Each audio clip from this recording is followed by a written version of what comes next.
Chapter 189, Prayers and Replies. Tingen City, Daffodil Street. Klein was discussing the latest play with Benson and Melissa and was inviting them to watch it at the theater next weekend. I think the newspapers have said enough about it. The Return of the Count is definitely a play that's worth watching. It's already been performed more than 10 times in Backland, and it's sold out each time. I think that we shouldn't miss this opportunity. Klein, who had lacked sources of entertainment, was unwilling to give up. After all, he had been an ardent follower of television shows back on Earth. Of course, if it wasn't for the maintenance of my image, I'd rather go to a bar. And play billiards, yes. Renting a venue for tennis isn't a bad choice. That can be considered as it's a leisure sport for the middle class. With my current fitness, as long as I don't encounter other beyonders, I should be able to handle most opponents easily. Forget it. It can only be a passing thought for now. I still have to reinvestigate the figures associated with Lanavis in the morning, go for combat training in the afternoon, and search for the house with the red chimney in the evening before returning home. I sure am a busy man. Klein tried to remain optimistic. Noticing that Benson was inclined towards his suggestion, while Melissa was still a little hesitant, Klein smiled as he added, I heard that the most popular supporting cast in The Return of the Count is a genius mechanic. All right, we do have to see a play at a large theater once in our lives. Melissa pouted and nodded her head grudgingly, but there was now a sparkle in her eyes. Klein was about to respond when he heard a buzzing in his ears. He became dizzy for a few seconds. Someone is praying to me. He supported his back with his right hand and chuckled. Then I shall wait patiently for the tickets to go on sale. All right, I'll be returning to my bedroom to write up a report. We also have to plunge into the sea of knowledge and hope that we don't drown. Benson let out a self-deprecating laugh as he returned to the dining room with Melissa. Klein went to the second floor and locked the door to his room. He sealed the room with a wall of spirituality. Then he took 4 steps counterclockwise as he recited the incantations, returning to the world above the gray fog. His figure suddenly appeared at the seat of honor in the magnificent palace, fit for a giant. A pulsing crimson star reflected in his eyes. Klein lifted his right hand and extended his spirituality, establishing a connection with the star representing justice. With a boom, he saw a blurred, distorted image. He saw Miss Justice in a long beige regal dress, sitting on a chair in a dark corner. Her head was bowed, her hands clasped. At the same time, her still nascent and nervous voice stacked in an illusory manner, reverberating around the space, the fool that doesn't belong to this era. You are the mysterious ruler above the gray fog. You are the king of yellow and black who wields good luck. I pray for your attention. I pray for you to listen. I'm at a ball held by Duke Negan and encountered someone who's suspected to be Kolongos. He is disguising himself as Baron Grimir, and his motives are unclear. I noticed today that some of the details regarding Baron Grimir were a little different than usual. This made me recall the appearance-altering beyonder power that Kolongos' mystical item has. Klein listened seriously and carefully interpreted what was happening. Finally, he understood what Miss Justice was describing. Kolongos has actually used the special powers of creeping hunger to infiltrate Duke Negan's ball. But Kolongos probably didn't expect that one of the ladies at the ball is a spectator. A spectator who has committed the mannerisms of Baron Grimir to memory. Hence, he doesn't realize that has been exposed. What does Kolongos want? And what should I do?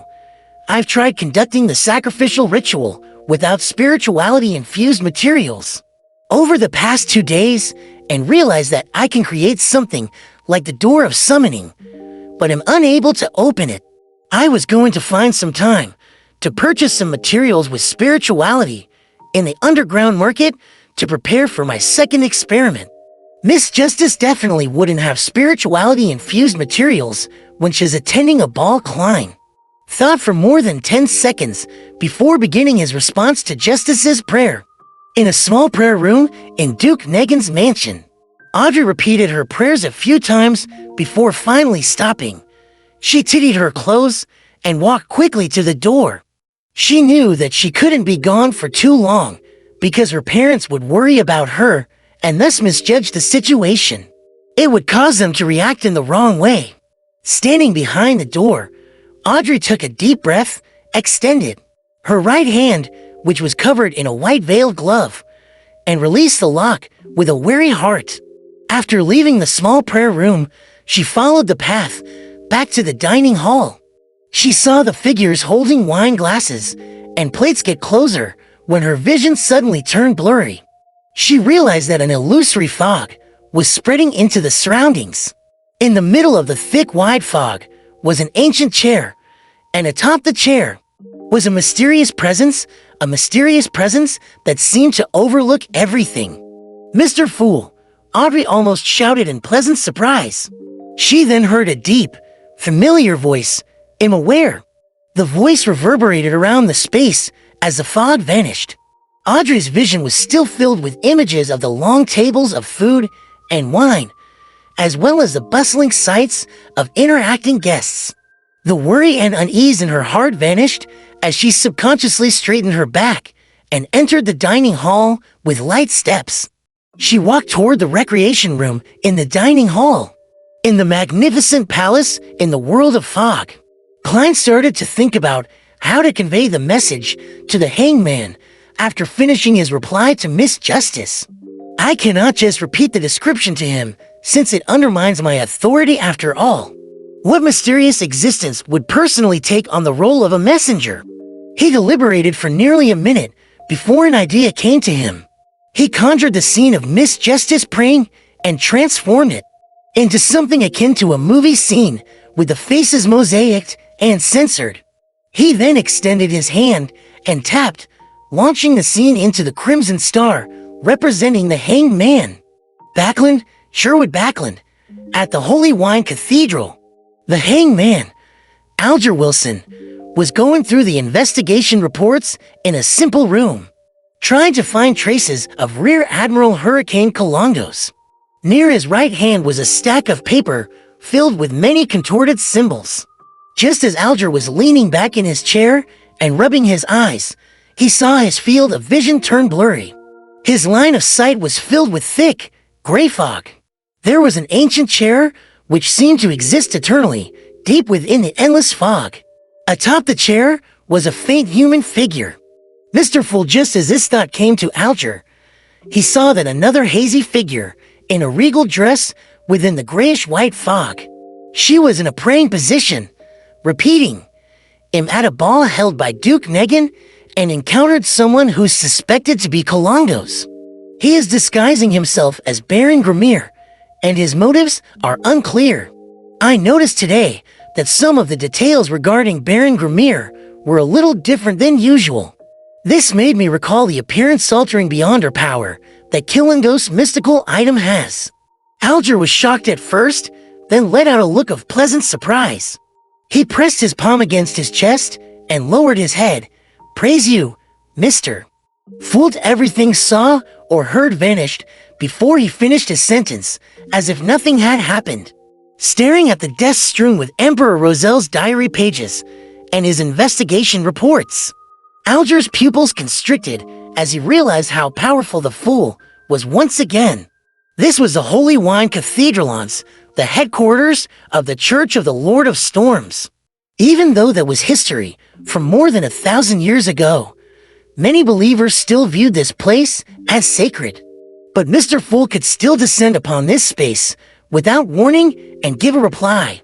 After nearly 20 seconds of silence, Alger gathered his stuff and exited the room.